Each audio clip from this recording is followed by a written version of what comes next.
Okay, hello, darlings. Um, this is getting more comfortable. So there is this thing in my life that it's like an archetype that I. It is like the tree trunk to the oak tree of my life. So much about people's paths and learning and growth I put in this framework. Anyway, it's called the spiral. Um, I call it the spiral, and probably find some. Let's see, where do I have? Over here. Over here, maybe. There's some space that I could put in some screenshots of some quotes because I'm not the only person. I don't have the authority on the spiral. That kind of spiral pattern is what shows up in the golden ratio, which is that ratio that shows up everywhere in nature. My dad used to have it on his business card, and it used to say knowledge is golden on the bottom of it. It would be like a little golden ratio thing, and underneath of it, it would say knowledge is golden. And that core to my being. This was on my dad's business card. No, no, it just I believe that very strongly. Anyway, so here we go. The spiral. Um, I usually like to talk about this world as Earth School. At its core, I believe that the reason that we are here is to learn. In fact, I came to the conclusion a long time ago that the opposite of death and the opposite of dying is growing. So when we get to the point where we are not growing anymore, we are dying. Oh, and quick pause. So I've been wanting to record this for a while now, and I just recently had a conversation with someone last night who had a very similar idea and disdain for like positivity, like the positivity movement or positive thinking. Um, but it was how he was describing the expansion of his perception was so much more gentle than this oak tree story of the spiral that I've um, built in my head. I'm like, because to me, growth is a battle. And you'll see as I start to describe it, it is everything that we learn. Growth is pain. Um, it is the price of admission to life. It is painful moving through this reality. The gravity is heavy. And this guy was talking like it was just like this thing. He was just like absorbing the world. And it was like, it blew my mind. It was the first time in a very long time where it was like a brand new concept that I was like, oh, that's a completely different perspective. Um, so, so this whole archetype might just fall apart for me, but I really don't think it is because it's so heavily poured in. But that's in the back of my mind. I'm thinking about that while going through this. It's very, very interesting. But that's just how I interact with my problems. Um, we both agreed that you can't run away from them. But he was like stare at it and let it and absorb it into yourself. And I like, oh, I'll get there. um, yeah, so I found that in the center of our lives is this spiral. And there are different ways to interact with it. So life presents us with challenges that we can either rise to, ignore, or run away from. Um, and I tend to think of it as the lessons we need. It's the lessons we need to learn, but it may just happen to be the lessons that just are there. We are presented with a challenge, okay? Most of the time, that challenge, it seems like a problem, something that's blocking our way, something that has gone wrong. It's really like that song, Ironic, right? Like, life has a funny, funny way of helping you out. I know there's some things in there that may not seem completely ironic, but like a traffic jam when you're already late.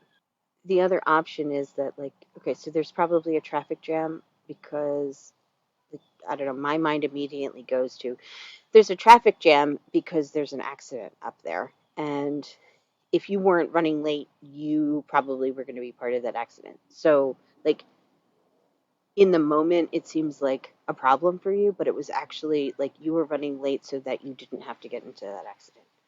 10,000 spoons when all you need is a knife. Now, like, if you think that person needed a knife to cut butter, well, good for you because you've never been that depressed.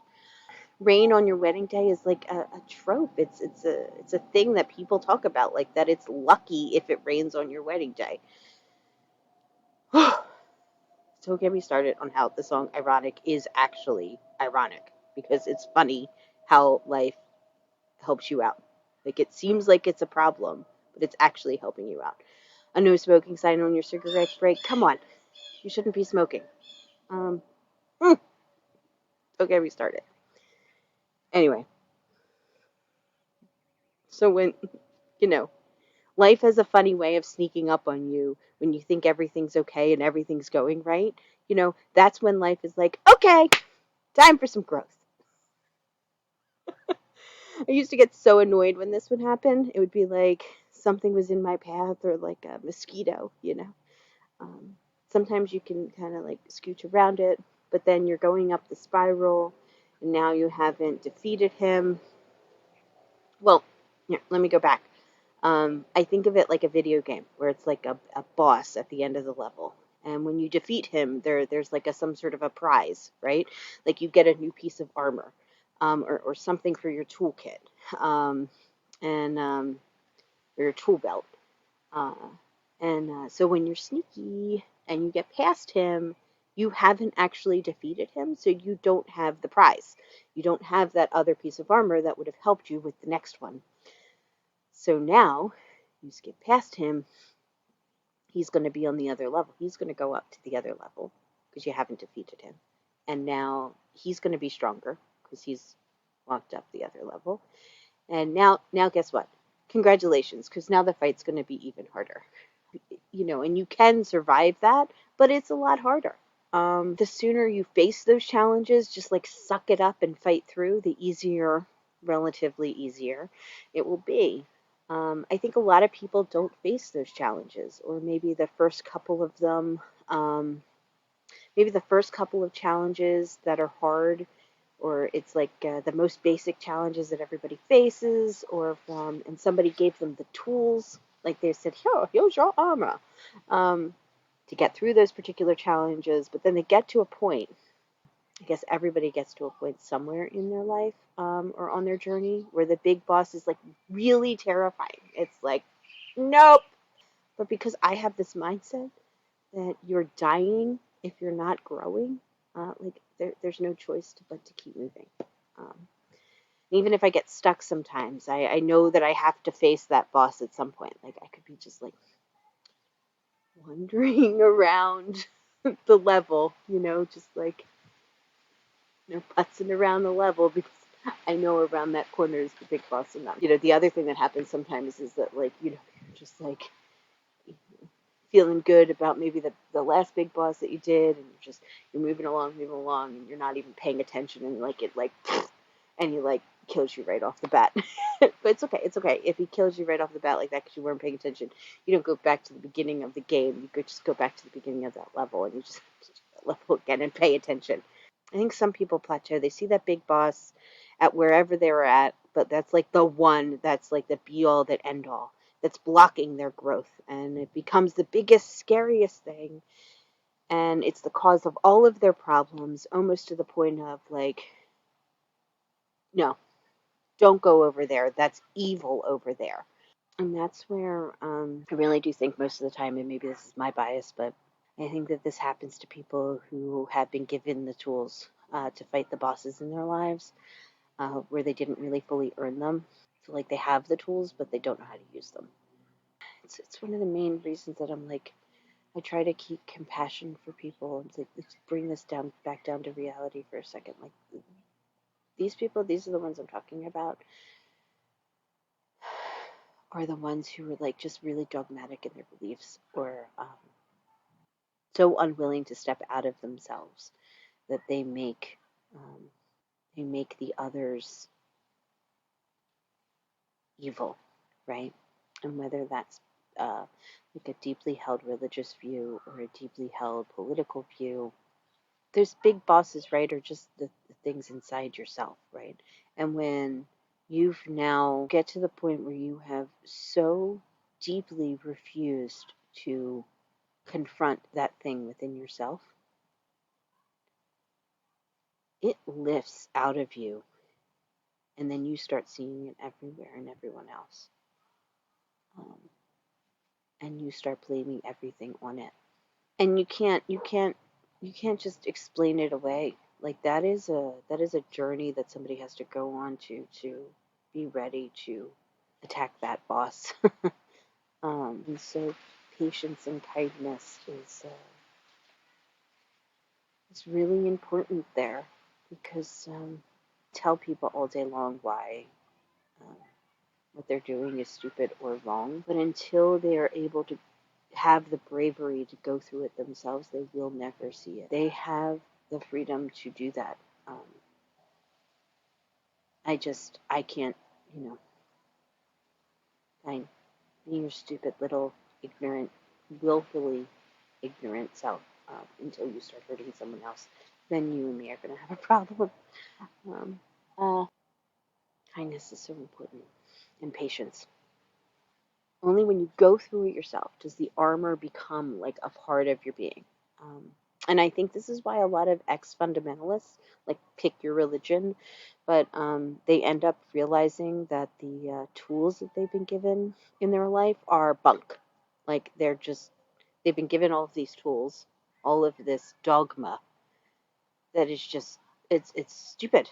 And maybe it works, maybe that particular thing works for other people, but it's because they earned those tools and they use it in their life. But somebody who's just been fed it, been handed the tools, didn't earn the tools, they're not theirs because it hasn't you know um, like onto their body. There's a word for that. I don't know what word it is. It's just a sound in my head. Like it hasn't like formed onto your body. It's just like they realize their tools they've been given are bunk, that they aren't theirs, and they have to throw it all away and start the journey over. Like, and beat the bosses themselves and earn their tools. And I think that is one of the bravest things a person can do. And that's not spiraling down. Like, yeah, you are starting at the bottom again, but that deliberately starting over, like throwing away the tools that you have because you realize they are not yours, and starting over, they are leaving everything they know behind, and they are making the trek from the beginning. And I really think that's really admirable. So, like, again, like, I think everybody has the capacity somewhere in there to be able to do that, um, to earn their own tools. And so, if they are using tools that are not theirs, I think, it is wrong, actually, to try to beat them over the head um, with why they're using those tools wrong. Because it's like they don't know, they didn't earn those tools. They don't realize they don't realize it. They don't realize. And somehow, if you can help them to, if anything, if you feel like you want to help them, you have to help them be brave enough to let go of those tools, leave everything behind, and start over again. Um, you're not going to do that by yelling at them that they're stupid. Oh, just You have to take them,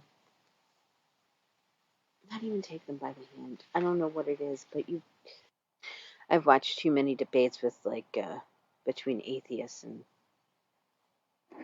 fundamentalists to ever think like they are talking past each other. They're like a waste of time. I think it's why we can't be too harsh with people who seem unreasonably set in their ways. They are just facing a boss that they don't have the tools to fight. And deciding to let go of everything you thought was true is a really big ask. But at the same time, it's those people who I think are causing the most pain to the world. Because now they've taken that boss and like made it be the outside world, and now they're pounding on the outside world as if they're fighting the outside world instead of themselves, and then they are causing other people pain, and that is not okay.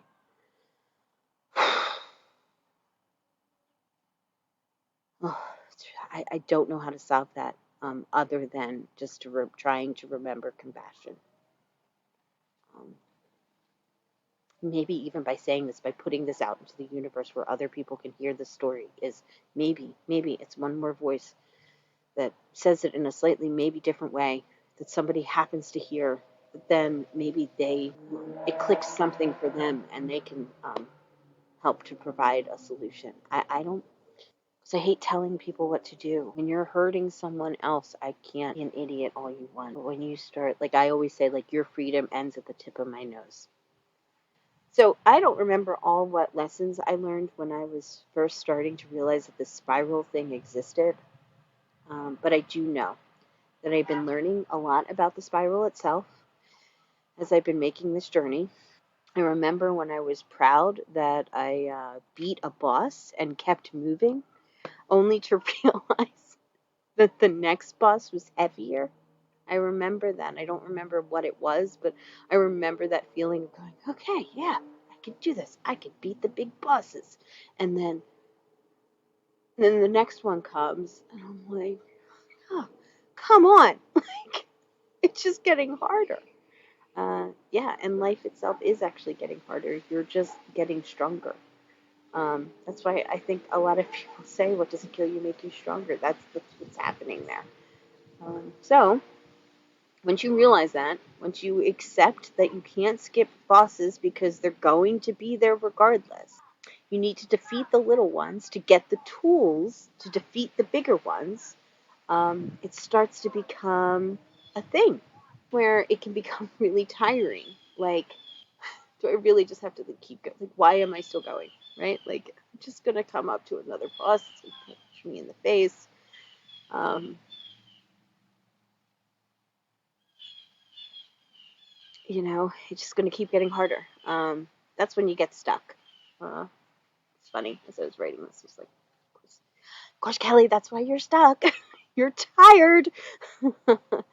um, or even worse, you start spiraling down. Coming back up after you spiral down a bit is the most exhausting thing. Having to redo levels that you've already beaten sucks. Yeah, I realize, but I keep forgetting that the point is not these like bosses, but it's actually the journey in between the bosses. Like that's where you can enjoy those moments. This is where I think the phrase like "stop and smell the roses" idiom comes from. There's gonna be beautiful moments. There's gonna be moments of calm. There's gonna be times where you can look into the distance, into the mountain ranges. Take a deep breath and just smell the fresh air. Um, I feel like when you're doing that, uh, you're more apt to start smelling smoke and hearing the drums of the next big boss that's around the corner. Like you can actually like sense that it's coming.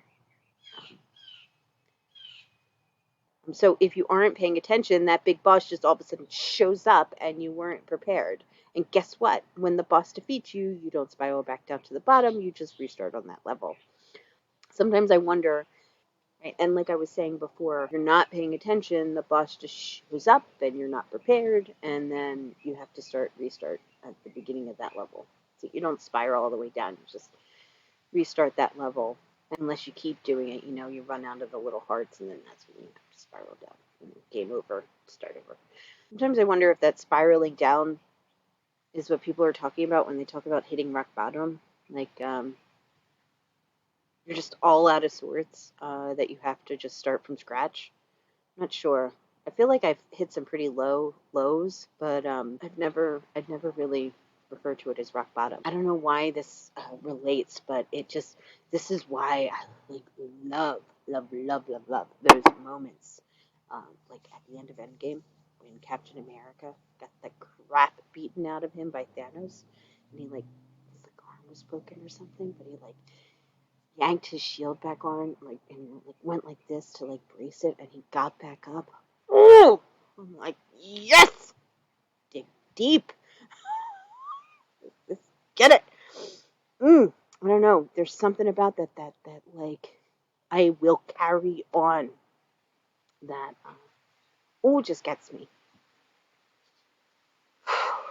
Keep keep an eye out for those challenges. If you're in the middle of one right now, don't feel bad retreating for a second. Like the big boss on those levels never leave their little circle, right? Like you can go back to the level, like collect some more coins, right? Like collect your thoughts or and then you can go back when you're ready to fight. Like you're not running away from it at that point. You're just, preparing for the fight. You don't have to just be like one big boss after the other. Like you can actually stay on the level a little bit and just kind of like mosey on around.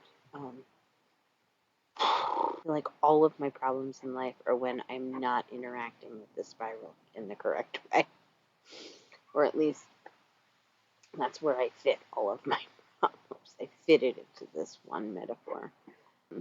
Then I had this conversation just last night when I thought, okay, today was the day I was going to be doing this, and then I was given this more gentler way of rowing, and the last line in my notes is, and this sounds so crazy, like life is a battle. For me, that's what it feels like sometimes. But that's only because I keep forgetting to enjoy the scenery in between fights. There's a lot of beauty in this world, and it only keeps getting more beautiful as you climb higher. So, have fun on your adventures.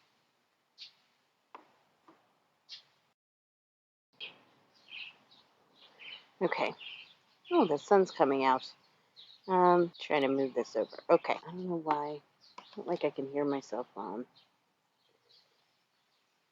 It's weird. Just helps me. Everything. Do you hear those birds? Oh my goodness. Okay. So, I've resigned myself to the fact that some stuff will just go in the blooper reel. And it will be funny. I always like seeing bloopers. I think they're hilarious. Um, anyway, see, like I'm telling you, like this whole thing, it's a whole thing in my head. So they don't know how to wield them, wield them. I don't know words. They don't know how to wield them. Anyway, and the Mjolnir comes back to him, and it's yummy.